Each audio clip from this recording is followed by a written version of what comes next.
Dhanera market યાર્ડમાં 31 વર્ષ સુધી સેક્રેટરી તરીકે સેવા આપતા મોહનભાઈ પટેલ વયમર્યાદાને લઈને નિવૃત્ત થતા મીડિયા પરિવારે સન્માન સમારંભ અને માનભેર વિદાય સમારંભ થયો. મોહનલાલ પટેલ હંમેશા ખેડૂતો અને પશુપાલનની ચિંતા કરતા હતા. દરેક ખેડૂત અને વેપારી હંમેશા આર્થિક સક્ષમ બને તેવા પ્રયત્નોમાં રહેતા હતા. એપીએમસીમાં જઈએ ત્યારે હંમેશા હસતા ચહેરો એટલે કે મોહનભાઈ. વર્ષોથી અનેક પદાધિકારો બદલાયા, અલગ અલગ રાજકીય પક્ષોના શાસન બદલાયા, પણ ખેડૂતો અને વેપારીની ચિંતા હંમેશા કરી હતી. મોહનલાલ પટેલે સેક્રેટરીનો ચાર્જ લીધા બાદ થોડાક જ દિવસોમાં પૂર હોનારત થઈ હતી. ખેડૂતો અને વેપારીઓની સ્થિતિ કફોડી બની હતી. ત્યારે દરેક વેપારી અને ખેડૂતો ફરી બેઠા થાય તે માટે મહત્વની ભૂમિકા ભજવી.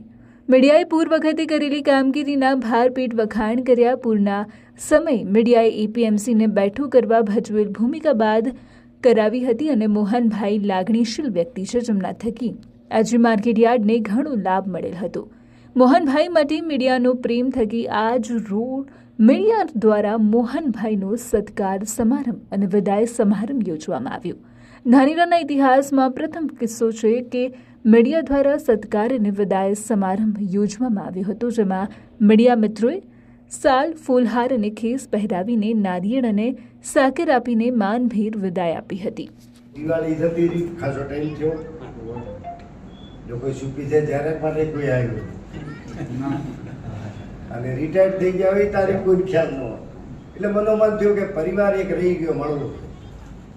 બે ચાર મિત્રોને વાત કરી, ભાઈની વાત કરી, ધારસીભાઈની, એટલે થોડું એમ લાગ્યું કે ના બરાબર એ મને પરિવાર પતિ મળ્યા. એમાં વિશેષમાં જ્યારે મેં ચાર્જ સંભાળ્યો ને સેક્રેટરી, એને 15 હાથી 24 હાથી પૂરાય. એટલે એક અઠવાડિયે તો વાદ્યું રમણભા મળે આવતા વળા. એ દિવસે મારા ખેડૂતનો માલ, મારા વેપારીનો માલ, એમાં જે પત્રકારો જે વીમા પોલિસી શીખે, જે પત્રકારો જે મને સહયોગ આપ્યો, એના આજે હું ઋણી છું. કુદરત સામે બધાની શક્તિ